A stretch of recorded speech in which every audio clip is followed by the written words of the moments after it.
Sebentar. Mohon izin saya share screen ya.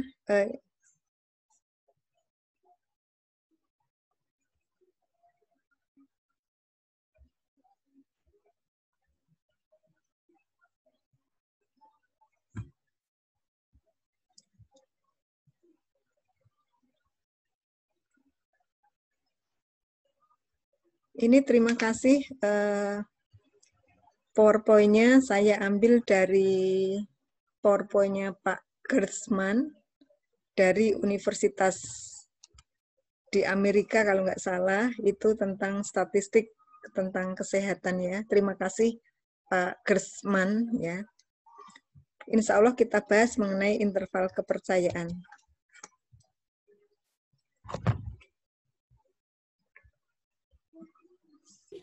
Insya Allah nanti isinya itu mulai dari introduction mengenai estimasi gitu ya, pendahuluan mengenai estimasi, kemudian apa itu interval kepercayaan untuk menduga mu atau menduga rata populasi dengan sigma diketahui.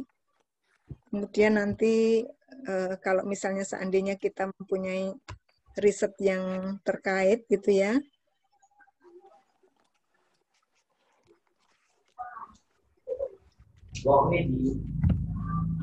kita bisa menduga ukuran sampel yang dibutuhkan berapa, terutama kalau kita mau menggunakan uji T dan uji Z. Kemudian nanti kita mencoba mencari hubungan antara testing hipotesis sama interval kepercayaan gitu ya.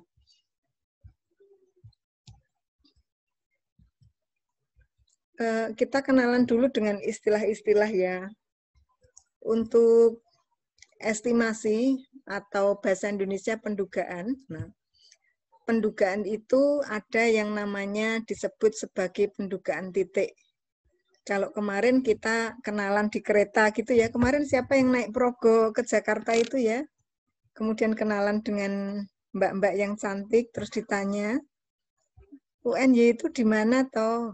UNY itu di antara Gunung Merapi sama Parangtritis. Nah, benar ya, tetapi sekali kita dicari UNY tidak ada di situ, kita tidak akan dipercaya selamanya. Itu kaitannya dengan alfa. Kemudian ketika kita mengestimasi di mana toh letak UNY, nah, oh letak UNY itu di sini. Nah, itu sebenarnya kita melakukan estimasi. Estimasinya itu estimasi titik gitu ya. Pada kasus ini yang sering diestimasi yakni rata atau mu atau X bar. Nah, dengan menggunakan rata sampel atau X bar kita digunakan untuk menduga rata populasi. Contoh, penghasilan kalau kita kerja di Jakarta itu berapa toh? Nah, misalnya 5 juta. Nah, sebenarnya 5 juta itu apakah kepunyaan populasi atau kepunyaan sampel. Nah, tentu saja kita menghitung X bar itu dari sampel. Kalau populasi susah sekali, ada satu yang tidak hadir ketika sensus itu sudah tidak bisa dikatakan sebagai populasi gitu. Jadi nanti yang diestimasi adalah estimasi titik atau point estimation. Kemudian nanti antara Gunung Merapi sama Parangtritis. Nah, itu disebut interval untuk mengestimasi. Atau nanti bahasa Inggrisnya disebut sebagai confidence interval. Di situ di dalamnya itu mengcover parameternya. Jadi kalau di bawah di sini ya, batas bawah Gunung Merapi, batas ujungnya adalah Parangtritis. Di antara Gunung Merapi sama Parangtritis itu ada UNY gitu. Demikian pula kalau nanti dianalogikan untuk nilai, ada batas bawah, ada batas atas. Lower confidence limit atau batas bawah, upper confidence limit batas atas. Kemudian di antara batas bawah sama batas atas itu ada titiknya. Oh, nanti penghasilan penduduk Jakarta itu 5 juta, batas bawahnya 3 juta, batas atasnya ratusan juta misalnya. Di situ ada batas atas dan batas bawah. Nah, di antara batas bawah sama reratanya itu disebut sebagai error bawah. Kemudian antara ini rata dengan batas atas itu disebut error batas atas, ya, margin of error up.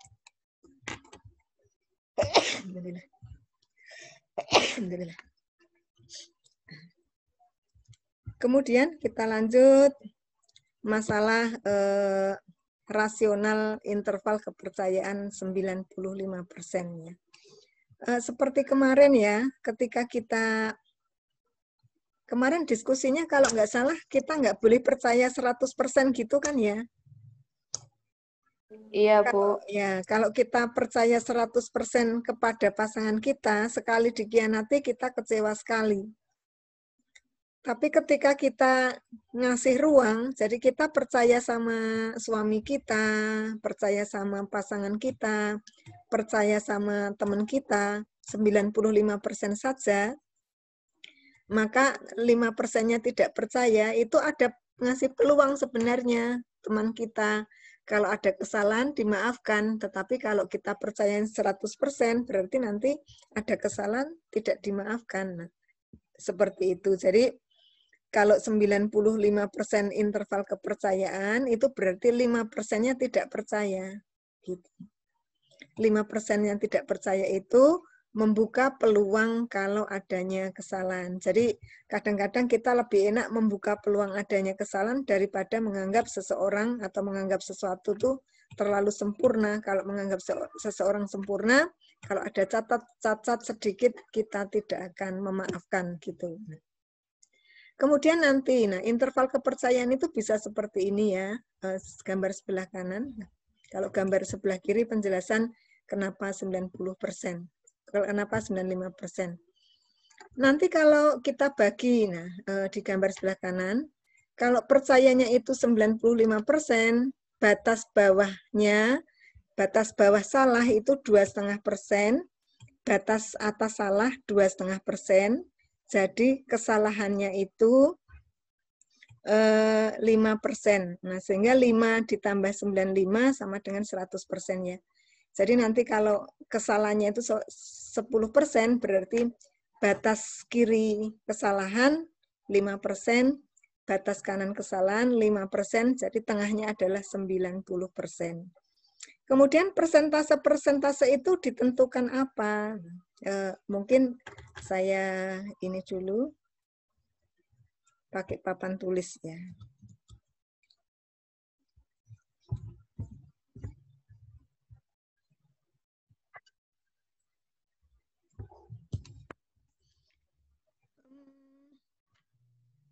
Nanti gini, ada kesehatan,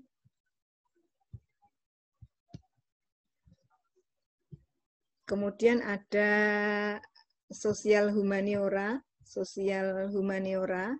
itu termasuk diantaranya pendidikan masuk soshum. Kemudian nanti ada juga di bidang penerbangan.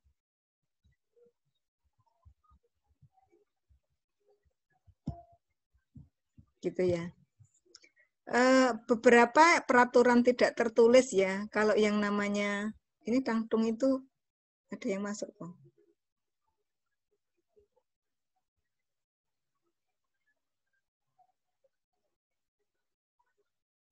Enggak kok.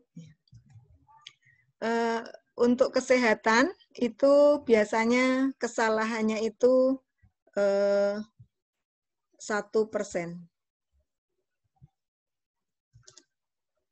Kemudian kalau untuk soshum biasa yang dipakai 5%, 10%, sampai 15% masih ditolerir. Kemudian untuk penerbangan kesalahannya 0%. Nah, kemudian kesehatan ini kalau kemarin-kemarin 1%, agak ke sini menjadi 0,1%. Kenapa kok kesehatan? Nah, termasuk misalnya uji coba vaksin Sinovac di beberapa negara itu depending, karena terkait juga dengan masalah ini. Nah, kalau misalnya 1% ini, misalnya lah, seorang bidan menolong 100 orang kelahiran. Kalau ada satu yang meninggal, itu nanti diaudit bidan itu, kemudian diperiksa izin prakteknya lagi. Jangan-jangan salah di penanganan pasien. Kemudian juga karena 1% terkait dengan manusia ya, keselamatan manusia itu masih dianggap terlalu tinggi, maka diturunkan menjadi 0,1%. Kenapa? Nah, kalau salah sedikit di kesehatan bisa berakibat kematian. Misalnya ya, operasi jantung, nah, itu nggak boleh sampai salah ya. Jadi salahnya ditolerir tapi kecil sekali. Kemudian untuk sosum ya, untuk sosial humaniora misalnya, ada yang ngajar salah, misalnya ngajar seperti saya, ngajar matematika salah. Ketika saya salah ngajar matematika, misalnya 2/3 ditambah 1/3 menjadi jawabannya 3/6, misalnya seperti itu. Konsep itu kan salah, tetapi ketika kita salah dalam mengajar matematika, nah tidak langsung kan siswanya langsung meninggal dunia karena salah ngajar matematika gitu ya.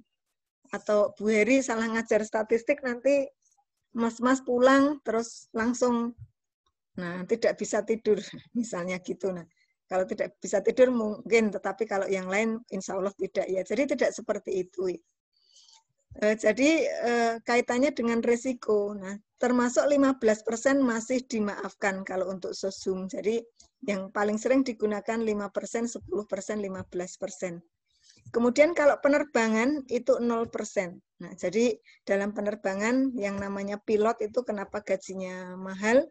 Karena tidak boleh salah. Salah sedikit nanti bisa berakibat fatal ya, karena menerbangkan sekian ratus orang dan membawa pesawat yang harganya sangat mahal gitu. Jadi nanti persentase-persentase ini mohon diingat ya.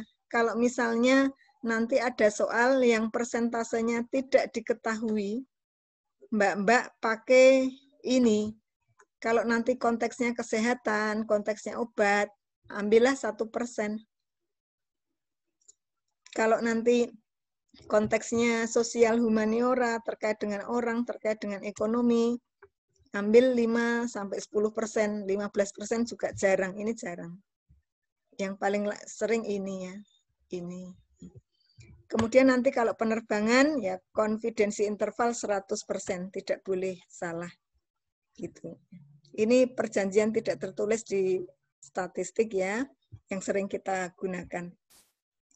Kemudian nanti ini ada macam-macam interval kepercayaan, bisa seperti ini, atau bisa kepercayaannya terlalu ke kanan, bisa terlalu ke kiri, itu nanti bisa kita estimasi. Jadi kadang-kadang dari sampel kita bisa mengestimasi ketinggian, bisa mengestimasi juga terlalu rendah. Jadi harapannya kita kalau mengestimasi tidak ini ya, yang di tengah lah gitu, jangan yang nomor 2, jangan yang nomor 3. Nah, kalau yang nomor 2 terlalu ke kiri, itu underestimate.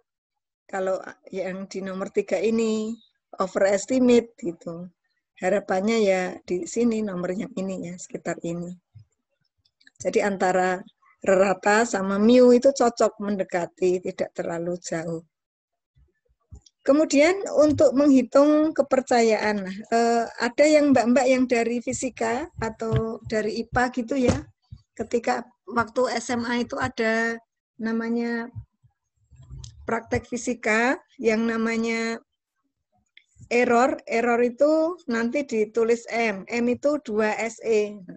SE itu nanti 2 kali sigma per akar N.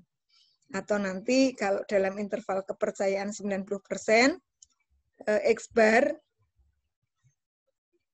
kok gerak sendiri, X bar itu plus minus M. Nah, jadi interval kepercayaan yang dikehendaki itu ini, X bar plus minus M. Batas bawahnya X bar dikurangi M, batas atasnya X bar ditambah M. Kemudian ini nanti kalau misalnya distribusi samplingnya seperti ini, kalau 5% berarti kiri 2,5%, kanan 2,5%. Harapannya demikian. Ini contohnya itu berat badan ya. Misalnya berat badannya itu N-nya 718. Berat badannya 183 itu biasanya dalam pon ya, kalau orang luar negeri. Kalau X-bar-nya itu 183, kemudian diketahui sigmanya 40. Nah, kemudian kita mau menghitung standar error-nya. Nah, standar error itu sama dengan sigma per akar N. Atau nanti sigma per akar N dihitung 1,5. Nah, sehingga M-nya itu sama dengan 3. Nah, sehingga nanti interval kepercayaan 95% untuk berat badan, yaitu sekitar 183 plus minus 3, atau batas bawahnya 180, batas atasnya 186. Atau kalau pakai rumus seperti ini, nah tetapi nanti ini kalau rumusnya yang diketahui adalah sigma ya, sigmanya diketahui. Jadi X bar itu plus minus Z 1 min alfa per 2 sigma per akar N. Atau ini sebenarnya nanti ditulis untuk batas bawahnya X bar dikurangi Z alfa 1 dikurangi 1 dikurangi sigma per 2 sigma per akar N. Itu batas bawah, batas atasnya X bar plus nah bla bla bla. Nah, gitu. Atau yang sigma per akar N ini di sigma per akar N sering disebut sebagai standar error dari X bar.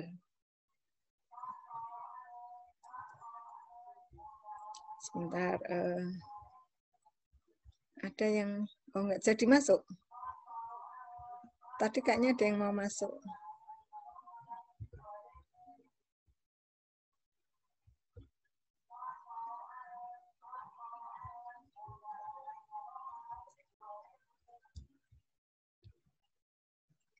Nah, ini standar errornya itu besarannya sigma per akar N. Kemudian ini nanti ada beberapa level alfa. Kalau kita pakai Z, jadi kalau confidence intervalnya 90%, nanti alfanya itu 10%, kita pakai Z-nya 1,645. Kalau 1 min alfa atau interval kepercayaannya 95%, alfanya 0,05, kita pakai 1,96. Kalau 1 min alfanya 0,99 atau kesalahannya 1%, kita pakai Z-nya 2,576. Jadi ini contohnya ya. 1,645 di sini, 1,96 di sini, 2,58 di sini. Jadi nanti kalau di kanan positif, di kiri negatif, di kanan positif, kiri negatif, kanan positif, kiri negatif ya. Sesuai dengan prinsip kemarin ya, lonceng. Kemudian nanti untuk contoh ya tadi ya, yang berat badan 183 pon tadi. 183 pon itu kira-kira 90 kilo ya. Termasuk berat ya kalau ukuran Indonesia, tetapi kalau ukuran bule kan tingginya juga tinggi banget ya, bisa 2 meter. Ini interval kepercayaannya. Nah, X bar plus minus Z1 min alfa per 2 sigma per akar N. Kalau misalnya di sini diketahui alfanya 90%, berarti kita alfa per 2 itu kan berarti 5% ya, berarti 1,645. Kalau 90% ya, ini. Kalau 90% 1,645. Gitu. Nah, nanti plus minus 2,5 sehingga nanti batas bawahnya 180,5, batas atasnya 185,5. Kemudian kalau 95%, nah ini kita ganti Z-nya 1,96, sehingga nanti batas bawah sama batas atasnya menjadi berbeda. Ini kalau 99%. Yang ini kita ganti 2,576. Gitu ya. Ini juga contoh ya, batas bawah dan batas atasnya untuk berat badan tadi. Nah, ini kalau 90% itu segini. Kalau 90% ya. 95% segini. Nah, kalau 99%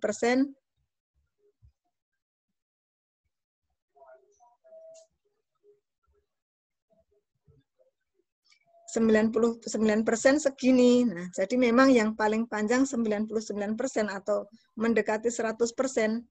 Tetapi kalau mendekati 100%,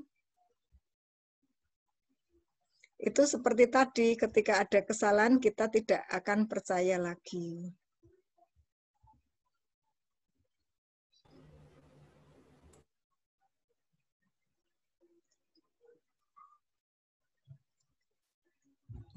Selamat bergabung untuk yang baru masuk ya. Kemudian ukuran sampel yang diperlukan. Nah, sebenarnya dari ukuran sampel yang diperlukan, nah kita sebenarnya bisa ini ya, bisa menghitung ya. Mohon izin saya keluar dulu, saya pakai papan tulis.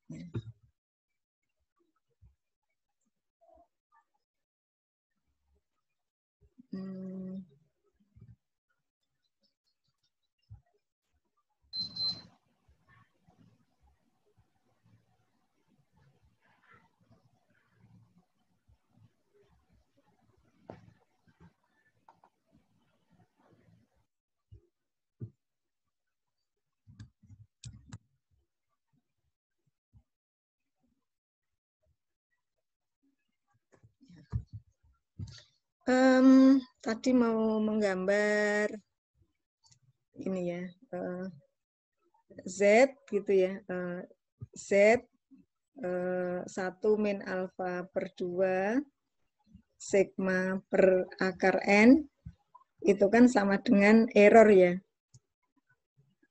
atau saya tulis gini. Nah, yang kalau misalnya dalam suatu riset misalnya kita menghendaki errornya sekian, yang dipanai diketahui ya.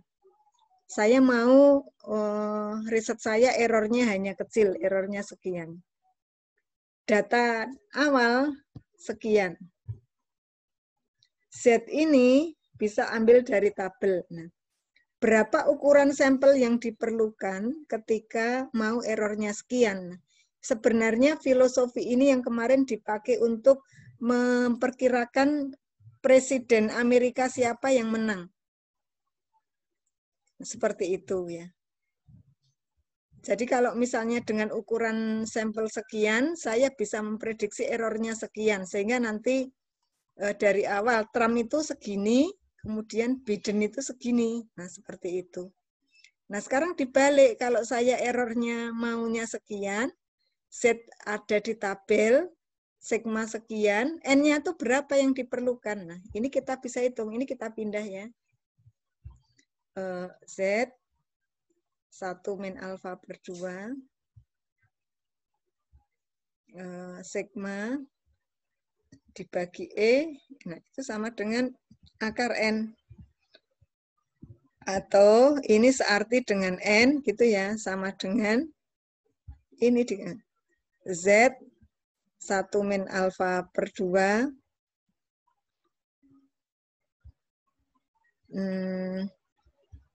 sigma per error dikuadratkan. Nah, jadi ini merupakan ya ukuran sampel. Nah, ukuran sampel yang sering dihitung ketika kita mau menghitung berapa tuh ukuran sampel ketika saya mau melakukan riset. Nah, seperti itu. Kalau nanti ujinya itu uji Z, kita bisa menggunakan ukuran sampel seperti ini cara menentukannya. Gitu ya. Insya Allah mudah. Jadi N sama dengan Z 1 min alfa per 2 sigma per error. dikuadratkan gitu. Nanti 1 min alfa berapanya lihat di tabel yang ini.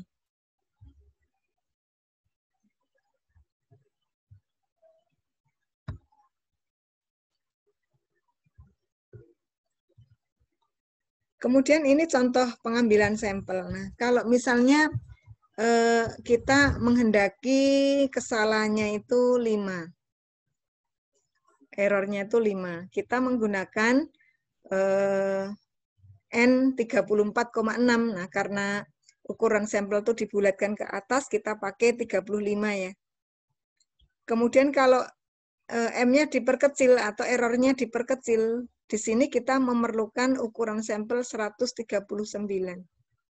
Kalau kita hanya mau plus minus 1 atau errornya 1, kita pakai ukuran sampel 865. Jadi di sini ini merupakan gambaran ketika kita menghendaki kesalahan pengukurannya itu makin kecil, maka kita perlu menambahkan ukuran sampelnya gitu. Ya.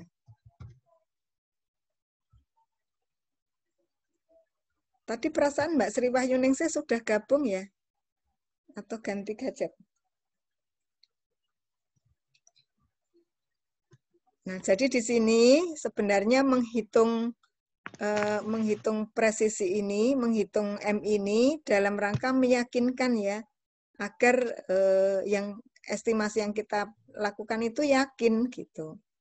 Jadi dengan yakin itu, nah kita buktikan, nah semakin kecil M atau semakin kecil errornya, semakin besar N yang dibutuhkan. Smaller M require larger N.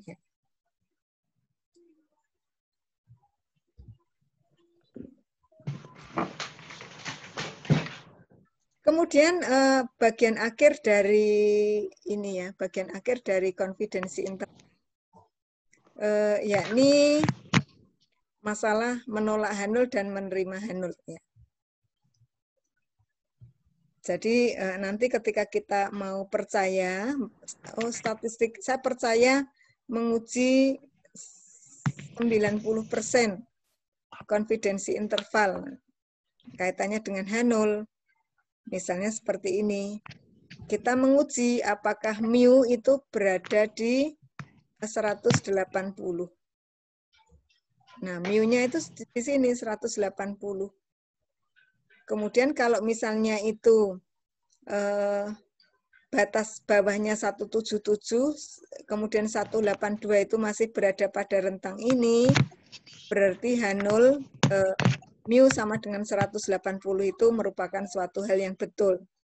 Tetapi ketika pada kenyataannya kita memperoleh seperti ini, misalnya rata-ratanya 183,0,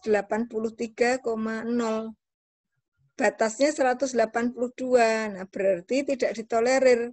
Berarti pada kasus ini ketika alfanya 95%, H0 ditolak.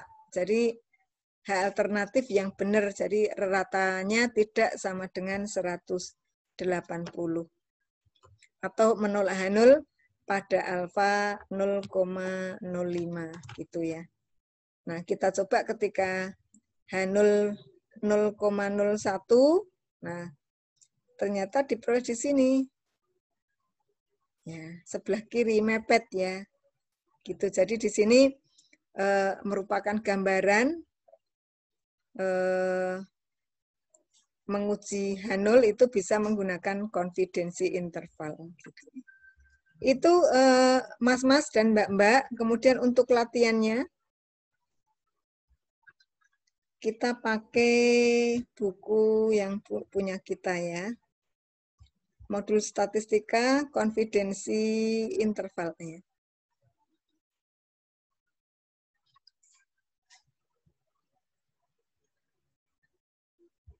Bab 9.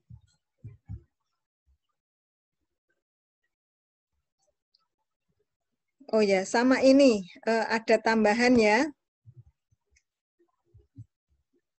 Ini kan tadi kita pakai Z ya, untuk menghitung error. Nah, nanti sebenarnya ada cara lain.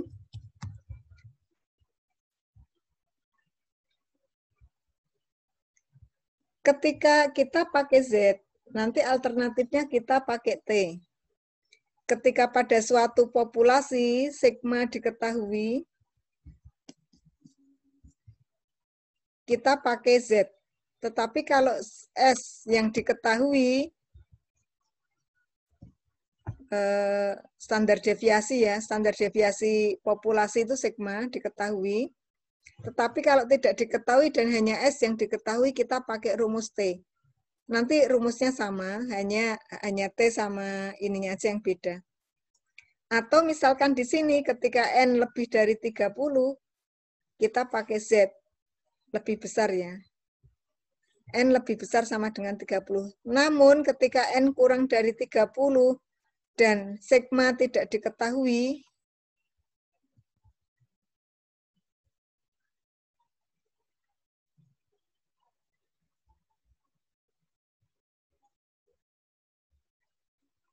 ini kok ada tulisannya ya, padahal saya nggak nulis ya.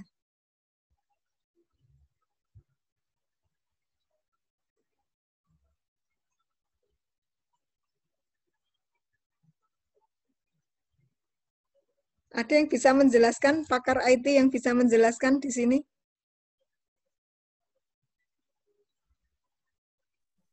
Enggak, Bu. Maaf, Bu. Itu ada tanda buat nulis pulpen sih. Mungkin nggak sengaja ada yang nyoret. Oh ya, pulpennya yang mana Mbak? Ini saya nggak pakai pulpen tuh. Jadi di Zoom yang sekarang lagi berjalan ini, Bu, bisa buat kita nyoret-nyoret juga. Bukan nyoret-nyoret sih, menambahkan juga, Bu. Bisa diatur supaya nggak bisa juga sih, Bu. Oh gitu. Oh dari Zoom-nya tuh. Ya, kita balik lagi cuma kaget aja sih, nggak apa-apa ya. Jadi pakai T, nah kita pakai T kalau S diketahui, kita pakai Z kalau sigma diketahui dan N lebih dari 30. Ya, intinya itu aja ya. Kita balik lagi ke sini. Jadi nanti ada dua rumus. Ini batas bawah, yang ini tadi batas bawah, yang ini batas atas, hanya cara menyatakannya beda, sigma per akar N sama Z. Nah, tadi alfa per 2, karena kita melihat kepercayaannya tadi ya, 1 min alfa untuk confidence interval ini. Nanti kita pakai sigma itu kalau kita pakai Z kalau sigma diketahui. Kalau misalnya yang diketahui S, kita pakai T, seperti rumus yang nomor 2. Gitu. Jadi nanti ya, termasuk juga kalau N lebih dari 30, kita pakai sigma. Contohnya kita bisa mengambil dari sini ya. Kita review dulu ya. Suatu minuman diatur ya, mesin minuman diatur berdistribusi normal, simpangan baku 1,5 desiliter. Berarti 1,5 di sini, ini ya, 1,5 di sini itu sigma apa S.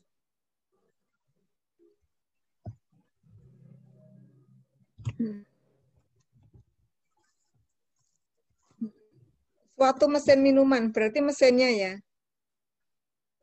Besok pagi pakai mesin, nanti sore pakai mesin. Nah, berarti keseluruhan minuman itu simpangan baku isinya itu 1,5 desiliter. Berarti 1,5 itu sigma apa S? Sigma, Bu. Oke, alhamdulillah sigma ya. S-nya dicoret. Nah, berarti ini diketahui sigmanya. Kalau diketahui sigma, pakai T apa pakai Z? Z. Oke, Z, Bu. Z-nya. Z, Bu. Ke nomor 2. Suatu perusahaan listrik membuat bola lampu yang panjang umurnya. Nah, perusahaan membuat bola lampu. Berarti di sini simpangan baku ini itu punya perusahaan kan. Berarti kalau punya perusahaan itu sampel atau populasi. Sigma itu populasi atau S. Populasi, Bu. Populasi ya. Populasi. Kenapa bukan Populasi. S? Karena perusahaan itu kan membuat macam-macam produk. Berarti harusnya kalau sampel kan disebutkan bukan perusahaan, tetapi produk ini gitu. Ya. Ini interval kepercayaannya 96. Kemudian ini saya nggak seneng ini apa contohnya terkait dengan rokok ya. Nggak bagus rokok itu. Mohon maaf saya cerita sedikit. Sebelum pandemi saya pernah diundang jadi dosen tamu di Kaltara, Universitas Kaltara ya. Kebetulan pulangnya itu saya diantar sama seseorang dosen. Nah, suaminya itu seorang perawat yang bekerja pada rumah sakit yang bagian bayi tabung. Nah, banyak pasangan suami istri, pasutri itu mengikuti program itu bayi tabung biar punya anak. Tetapi ya tidak banyak yang berhasil. Jadi dari sekian itu ya ada yang berhasil, ada yang tidak. Ini semua sudah 17 tahun ke atas ya. Alhamdulillah ya. Ketika mas-mas dan mbak-mbak mau punya anak itu kan berarti sel telur sama sel sperma harus bertemu. Nah, kemudian yang namanya bayi tabung itu nanti mengeluarkan ya, nanti ada sel telur, ada sperma dipertemukan dulu, kemudian di luar di dalam tabung, kemudian dimasukkan kembali ditanam di dalam ovarium gitu ya, ditanam di kandungan. Salah satu faktor yang menyebabkan tidak berhasilnya atau kualitas atau apa ya, gagalnya pembuahan, gagalnya bertemunya sel telur dan sel sperma itu salah satu diantaranya adalah rokok ya. Pernah teman saya yang pas ketemu itu menceritakan orang yang merokok sama orang yang tidak itu sel spermanya dibandingkan. Ternyata beda banget. Nah, sel sperma orang yang merokok itu muter-muter, nggak jelas gerakannya, kayak orang yang pusing gitu.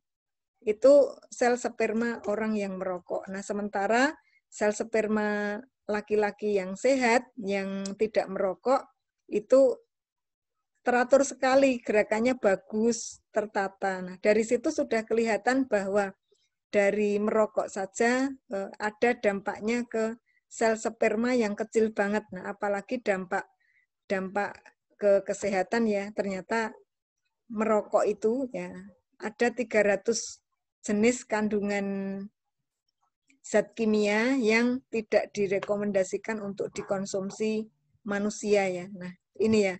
Jadi makanya kenapa saya tidak suka dengan konteks rokok ini. Saya tidak suka ya. Tapi karena ini ada, kita pakai aja dulu.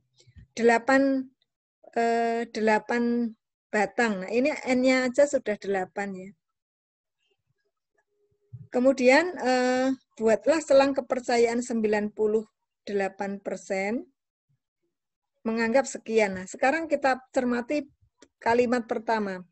Sampel acak 8 batang rokok, kadar ternya 18,6 dan simpangan baku 2,4 mg. 2,4 ini punyanya rokok atau punyanya 8 batang rokok? 8 batang rokok. 8 batang rokok. Berarti kalau punyanya 8 batang rokok itu punyanya sampel atau punyanya populasi? Sampel. Oke, ini punya. Kalau punyanya sampel ya, yang atas, nah berarti pakai Z. Nah ini populasi pakai apa? Diketahui sigma populasi. Ini pakai apa? Pakai Z atau pakai T? Pakai Z. Z. Bu. Kemudian ini nomor 3. Pakai T. T ya. Alhamdulillah. Tidak bingung kan ya?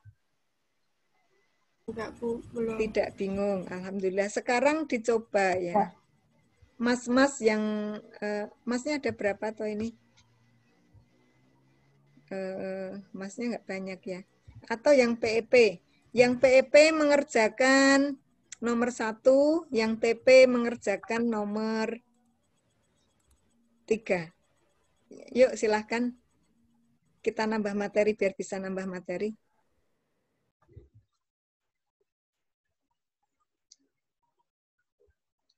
Fotonya kalau sudah difoto dijapri ke saya boleh nanti kita share ke teman-teman.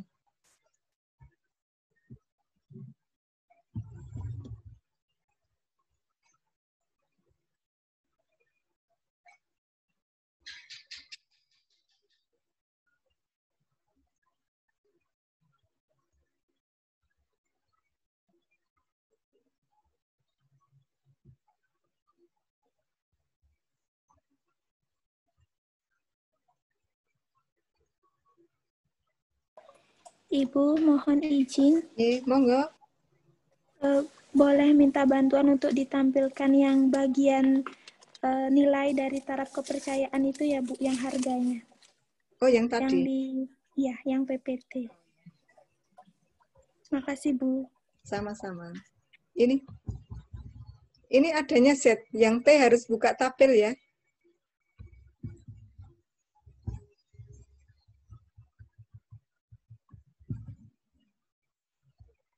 Kalau T buka tabel, harus buka tabel.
Yang sudah boleh difoto, di-share ke saya.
Gimana kalau like, share, dan subscribe?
Sudah belum, Mas-mas, Mbak-mbak?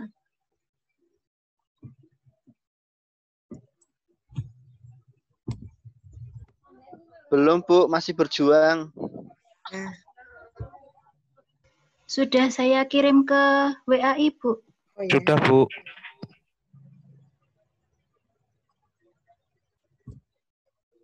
Sebentar, saya unduh ya.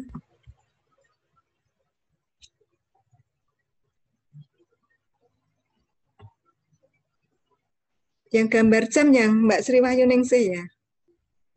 Foto Iya, profilnya. Bu.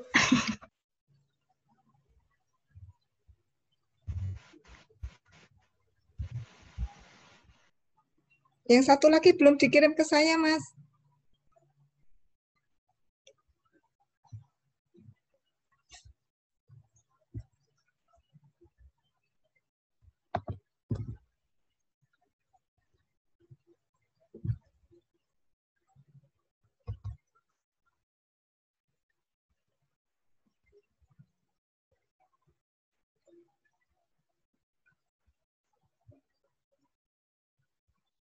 Ya, mohon izin saya share screen lagi.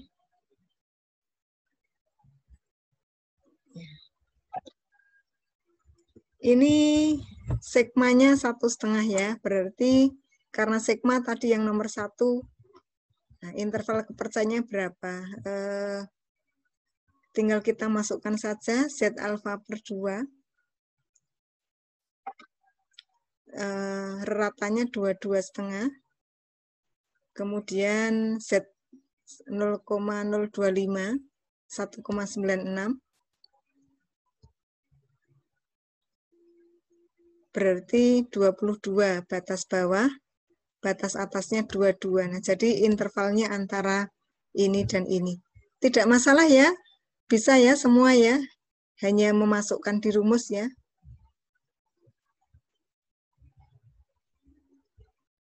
Ada yang merasa kesulitan untuk nomor 1?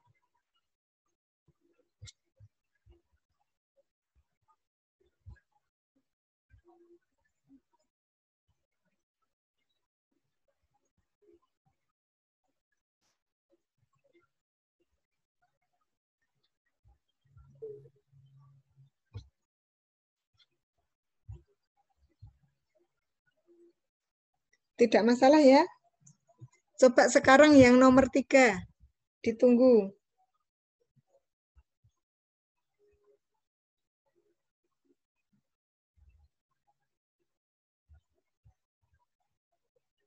Ini terima kasih Mas Ramadan mengirim. Nah, kebetulan sama dengan Mbak Sri ya, Mbak Sri Wahyuningsih ya. 22,01 sampai 22,99. Terima kasih Mas. Terima kasih Mas Ramadan ya. Yang dari yang satu lagi dari TP coba.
Yang teman PEP bisa membantu, ada yang sudah mengerjakan nomor 3? Ayo, semangat yang dari TP. Sedang proses, Bu. Oh ya. Biar hemat waktunya hanya memasukkan rumus menghitung T ya. Kalau tadi ada N-nya berapa tadi? N-nya 8 berarti Nu-nya berapa? 98% ini juga batas alfanya berarti 2%. Alfa per 2-nya 1%, alfa per 2 kiri 1% ya.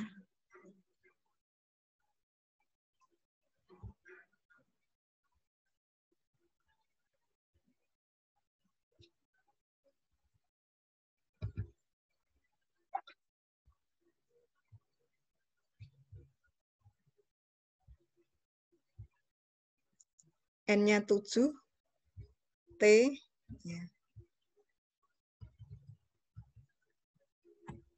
Nah, ini T.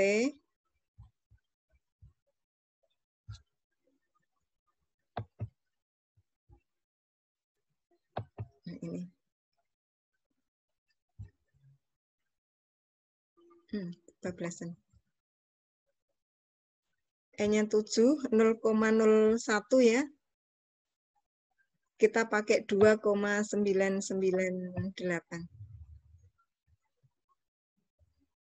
Oh, ini ada nomor 3 nih. Mbak Durotun ya. Mohon izin saya unduh.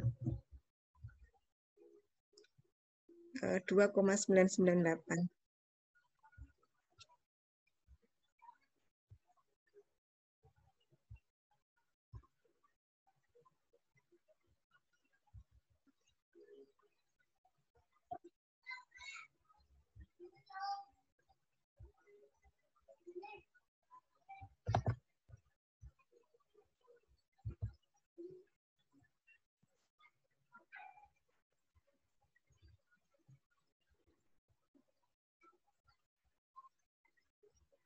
Ini dari Mbak Durotun ya, nomor 3. N8, kemudian intervalnya kepercayaan 98%, X-barnya 18,6, betul. S per akar N. Oh, ini Mbak, 2,35 T-nya ya. Kita coba lihat T-nya sama-sama. N8 berarti Nu-nya berapa? Nu-nya 7 ya.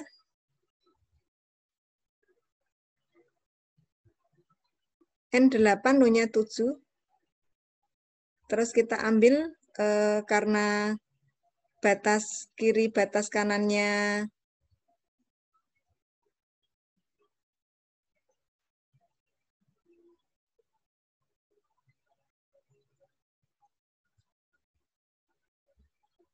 %, berarti alfa per 2-nya 1%. Ini ya Mbak ya yang perlu dicek ya. Halo Mbak Durotun.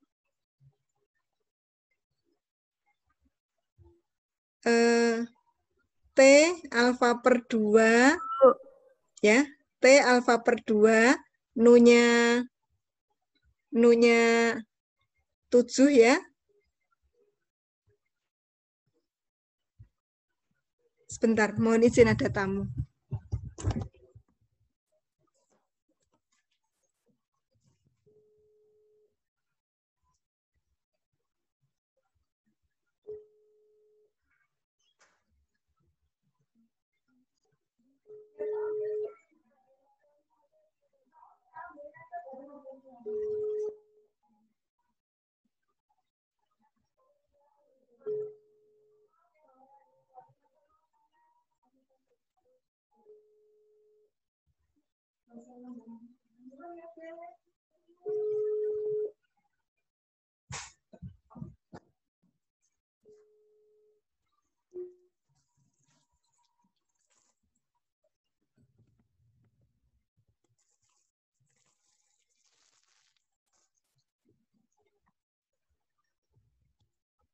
Mohon maaf, tadi mencet nggak sengaja nelpon Mbak Durotun ya. Mohon maaf. Nggak apa-apa, Bu. Ini Saya kaget. tetangga nganter masker, alhamdulillah tetangga saya baik banget.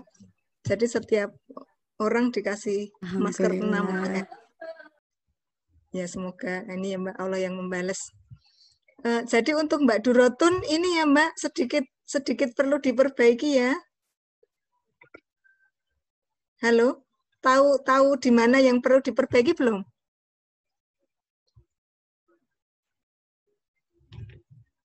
Mbak Durotun, halo.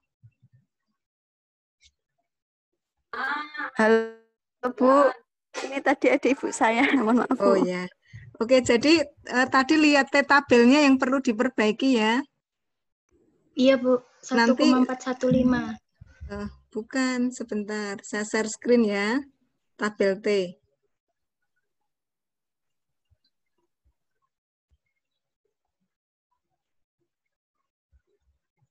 Ini. Tadi kan N-nya 8 kan? Kalau N-nya 8, Nu-nya berapa derajat bebasnya? 7.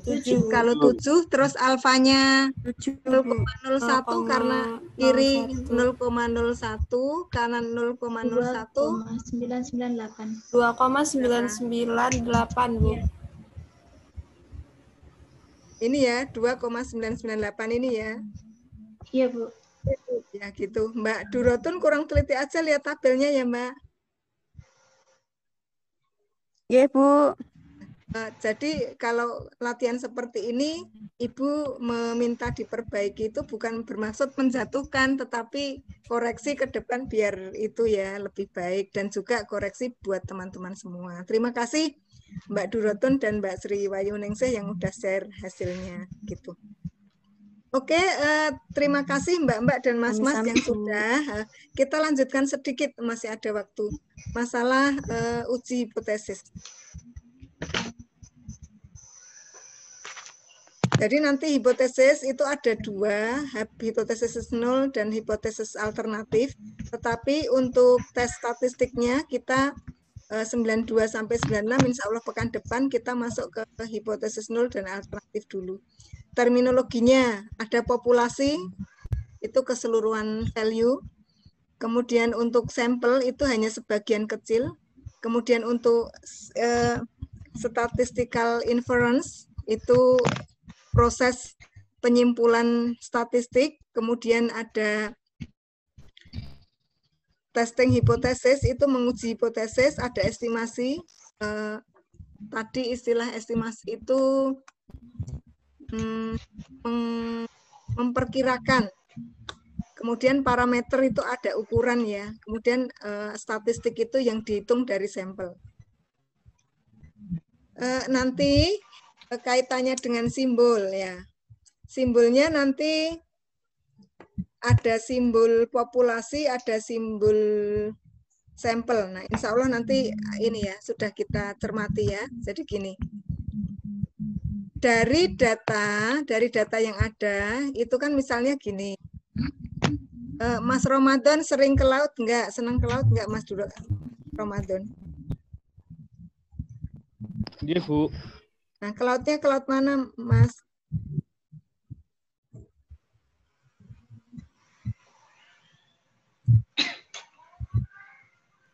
Pantai Gunung Kidul, Bu. Oh ya, lah aslinya mana kok? Aku sukanya ke Pantai Gunung Kidul. Aslinya Godean. Oh, Gedean. Terus pantai favoritnya mana? Sunda, Kukup, Drini, Indrayanti, Ngelambor, Baron, Ngrenean, Gesing. Di Watu Kodok, Bu. Watu Kodok. Oh, Watu Kodok itu berarti di antara ini ya, agak timur ya Mas ya. Ya. Saya aslinya sana Mbak, jadi apal ya. Di dekat sebentar. Kalau Sunda itu kan ada masjid Mas, namanya intinya orang yang terasing. Masjid Al-Mugoribun ya, Mugorib. Nah, kami di sebelahnya itu ada warung sebelahnya. Nah, aslinya saya di situ. Gitu. Jadi apal pantai-pantainya ya. Jadi kalau Mas Ramadan pernah mencicip air laut enggak, Mas? Pernah, Bu, asin, Bu. Asin ya. Kalau mencicip air laut enggak usah seember ya, sesendok aja. Sesendok aja udah pahit ya. Dari situ para populasinya itu air laut. Nah, kemudian datanya itu 1 sendok. Jadi ketika kita mencicip air laut, tidak usah mencicip air laut semua, tetapi 1 sendok cukup. Dari sifat 1 sendok data, nah kita lakukan estimasi rata data sampel, kadar garamnya berapa. Nah, kemudian kita bisa menginfer atau merumuskan atau membuat generalisasi, memberlakukan secara umum parameter itu pada parameter populasi. Oh, ternyata air laut asin. Besok kalau disuruh nyicip lagi air laut, ya kira-kira rasanya gitu karena kemarin sudah ya. Itu contohnya ya. Jadi dari data sampel kita generalisasikan sifatnya ke populasi, itu yang disebut sebagai parameter gitu. Nah, kemudian kaitannya dengan sampling distribusi means, distribusi ini, nah kita tadi sudah menghitung standar error itu sama dengan sigma per akar N ya. Ini yang kita gunakan distribusinya itu untuk menguji hipotesis. Tetapi sebelum menguji hipotesis, kita perlu merumuskan dulu hipotesisnya ya. Nanti untuk tahapan menguji hipotesis itu kita pahami dulu ada hipotesis 0, ada uji statistik, ada signifikansi p-value atau nilai signifikansi, kemudian nanti ada power uji dan seterusnya. Nah, kita pahami dulu yang hipotesis 0 dan hipotesis alternatif. Nah, mohon izin saya biar jelas pakai bahasa Indonesia saja ya.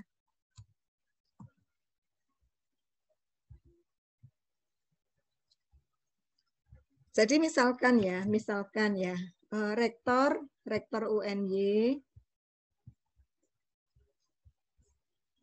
mengatakan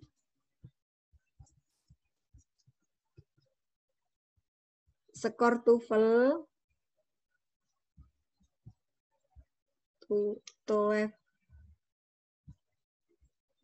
mahasiswa lebih dari 500 ya. Alhamdulillah, amin, insya Allah ya. Nah, berarti kalau misalnya mengatakan skor TOEFL itu maksudnya rerata ya. Rerata skor TOEFL mahasiswa atau kasih rerata gini, rerata. Rektor UNY mengatakan rata skor TOEFL mahasiswa lebih dari 500. Nah, berarti kalau skor TOEFL mahasiswa lebih dari 500, ini kita populasinya mahasiswa UNY, kita nyatakan dengan mu, rata skor UNY, rata skor TOEFL UNY lebih dari 500. Sorry.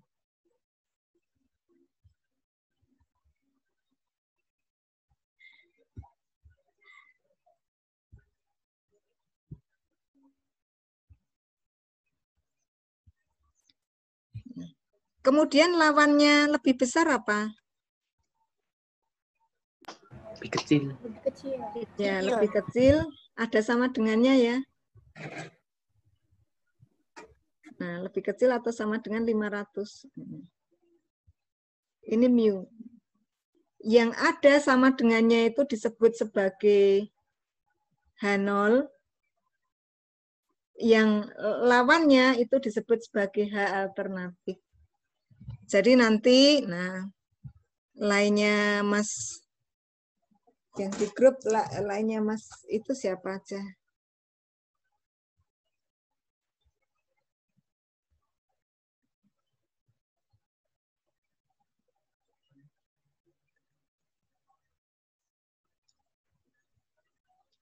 Mas Asrofi ya. Mas Asrofi besok suatu saat mau menikah ya Mas? Atau sudah menikah Mas Asrofi? Saya belum menikah, Bu. Oh, belum menikah. Suatu saat insya Allah menikah ya. Nggih, Bu. Amin. Doakan Amin. Ibu. Amin. Semoga dilancarkan. Ketika Mas Asrofi menikah, itu kan melamar dulu ya, mempropos dulu ya Mas.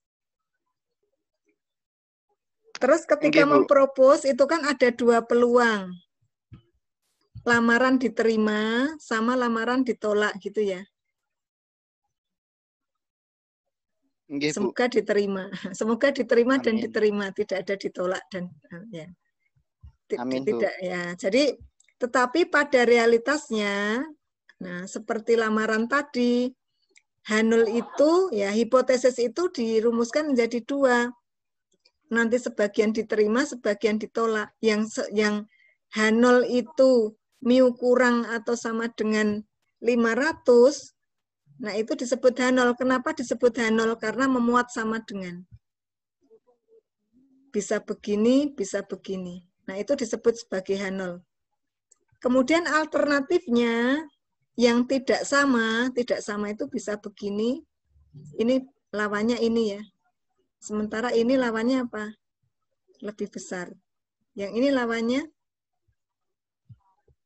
lebih kecil. Ya. Itu yang memuat yang di atas itu disebut sebagai H0, lawannya disebut sebagai alternatif. Jadi hipotesis itu selalu ada dua berpasangan, H0 sama H alternatif. Coba ini kita rumuskan lagi, misalnya ya. Pak Presiden menyatakan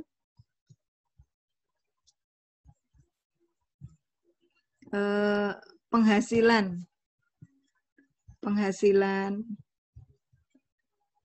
rakyat Indonesia di atas 5 juta rupiah IDR. Nah, berarti kalau misalnya seperti ini, rakyat Indonesia di atas 5 juta, berarti simbolnya gimana? Mu di atas. Di atas lebih kecil, lebih besar, tidak sama dengan lebih besar dari 5 juta gitu kan? Lawannya lebih besar apa? Lebih kecil sama dengan. Lebih kecil atau sama dengan 5. Nah, gini, jadi selalu ada sepasang. Sekarang kita identifikasi mana yang H0, mana yang HA. Tadi perjanjiannya H0 itu yang memuat sama dengan ya. Ya. Berarti H0 yang kecil sama dengan. H0 itu yang memuat sama dengan, entah itu sama dengan, kurang sama dengan, lebih atau sama dengan, itu H0. H alternatif memuat tidak sama dengan, lebih kecil, lebih besar. Ya. Sekarang mana yang H0, mana yang H alternatif? Yang H0 kecil sama dengan. Yang atas apa? H0. 0. Yang bawah? Bawahnya H alternatif. Nanti H alternatif, Bu. ya, H alternatif bisa ditulis juga sebagai H1 ya. Sama dengan HI. Itu sama, artinya sama, H alternatif. 2 lagi biar jelas. Ya.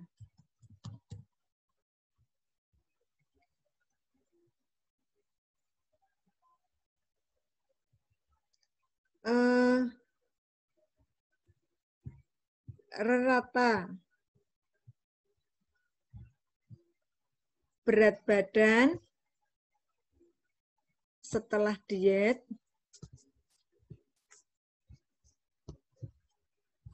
kurang dari 50 kg misalnya. Misalnya rata badan setelah diet mu. Nah, ini kan mu ya. Ini mu. Kurang dari, ditulis kurang dari 50. Lawannya apa? Besar sama dengan 50. Mu? Besar sama dengan. Lebih besar atau sama dengan 50. Mana yang H0? Yang H0 yang atas. Lebih besar sama dengan.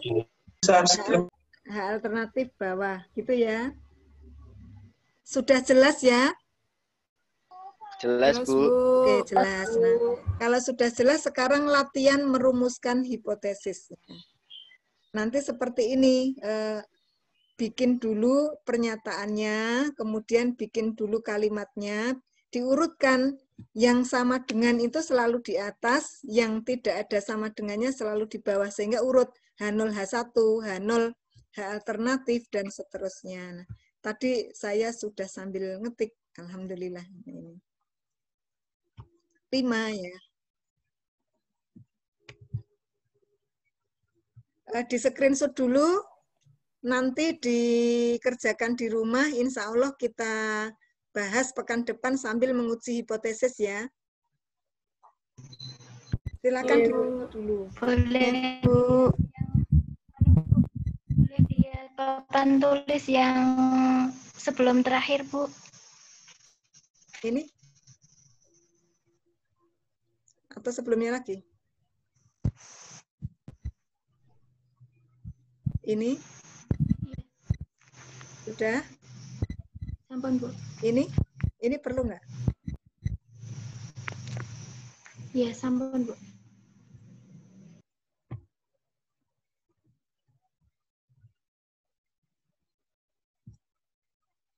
Sudah. Nah, terus screenshot tadi yang ini ya, PR-nya ya. Ini PR-nya.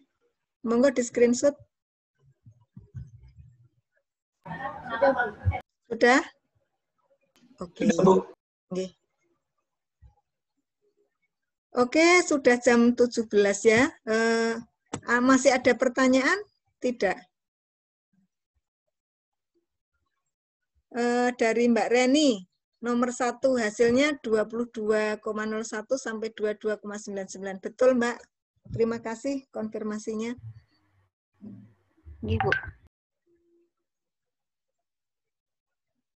Ya, ada lagi Mbak-mbak, Mas-mas yang perlu didiskusikan?